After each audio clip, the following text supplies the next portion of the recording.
अगर साथ किसी सगी बहन हमारे वचन मानने के लिए तैयार अच्छा तो हमरा यही मन में आवाज है इस बहान कि चलो साथ कुछ सखी खेल खेल करेंगे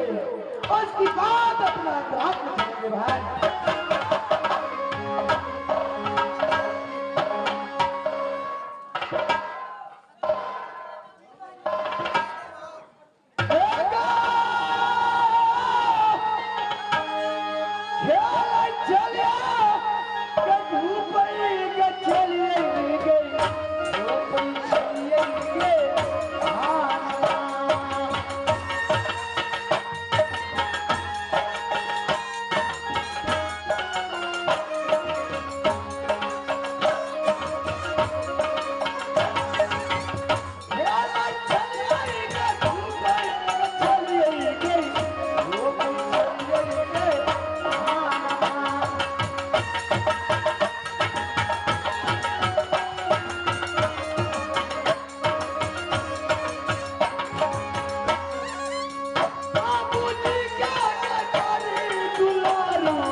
पीछे बोल के पुलिस में आ रही है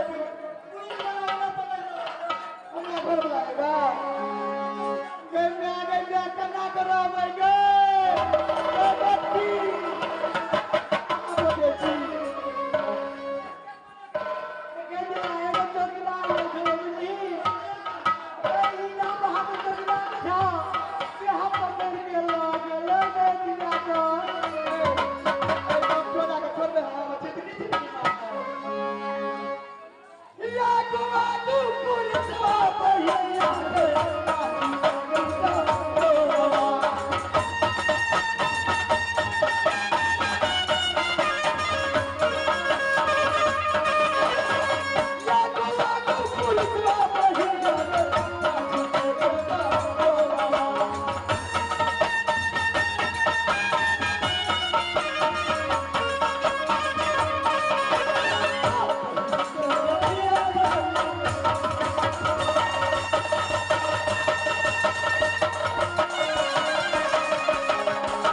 तू तो बुझे वाली छी ना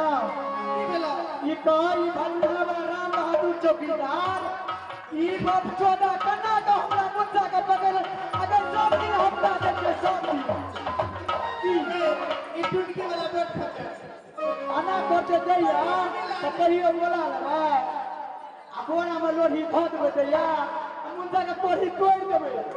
देख अब तो कन्ना छोड़े रे मुद्दा से लोग हमरा चल गए दैया टेंशन नहीं ले तू कितना की छोड़ेगी 5000 रुपया अरे तो तू 5000 रुपये से बहुत कभी होता 20-25 हजार मांग के तो दारू पिए वाला का कोनो छूट नहीं छे दैया ए वो की स्टूडेंट भी आते या छम दैया ना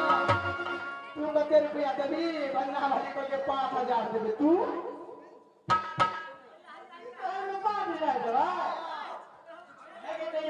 हम बोल के नीचे दिया हमरा से कते रुपया लगी कते रुपया देबो कथी काटे छी तू कथी देबे कोन आगे दिया की कहबो हम 5 रुपया देबो कते तू के कोई नहीं बोल छोड़ा एन कोई की बात है तू क्या ना तो ठवा लो के बेमानी नहीं के रोज या फेर कमे दे दारिये के दे तो फिर कहीं तू मत देबी अगर दैया हमरा तो डीजे के टेंशन है छो ए तो डीजे रहो तो केन तर गुच्ची दर के की बचे बचे को की ए ठीक है ओकरा के बुझे छी घुमरा वाला केसिला न सोनो ओकरे पर ध्यान छोड़ दैया तो एक आला साथी बना जितने भी पीछे में हमारे नवयुवक लड़के सब खड़े हैं कृपया स्टेज खाली कर दे पीछे में जितने भी नवयुवक खड़े हैं कृपया स्टेज खाली कर दे भाई भाई आप लोगों को रिक्वेस्ट करते हैं और खाली कीजिए अभी तो प्रोग्राम चालू होगा और मैं कमेटी से आग्रह करता हूं कि कृपया अपना थोड़ा निगरानी करते भाई छोटी उठ गलो दिया तोरा गाना गा आप रुपया पुलिस बात दे दई गई रुपया दो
सोचो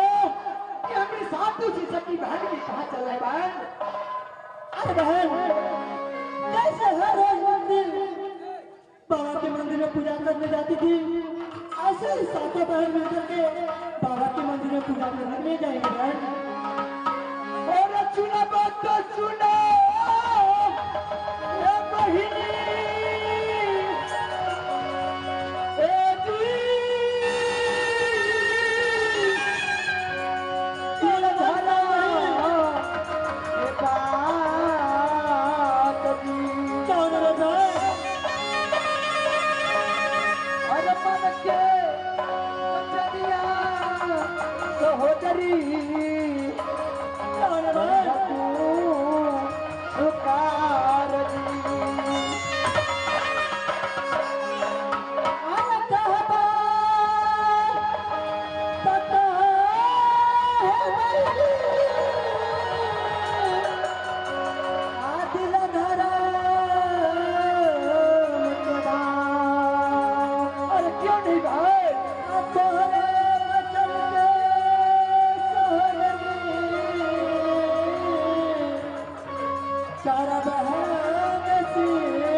तैयार हो गए तो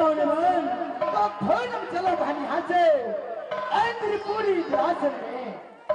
बाबा इंद्र भोलेनाथ की पूजा करेंगे, धूमधाम से नाच गान करेंगे बहन। चलो बहन और अपना अपना वरदान मांगेंगे बहन। अवश्य बहन।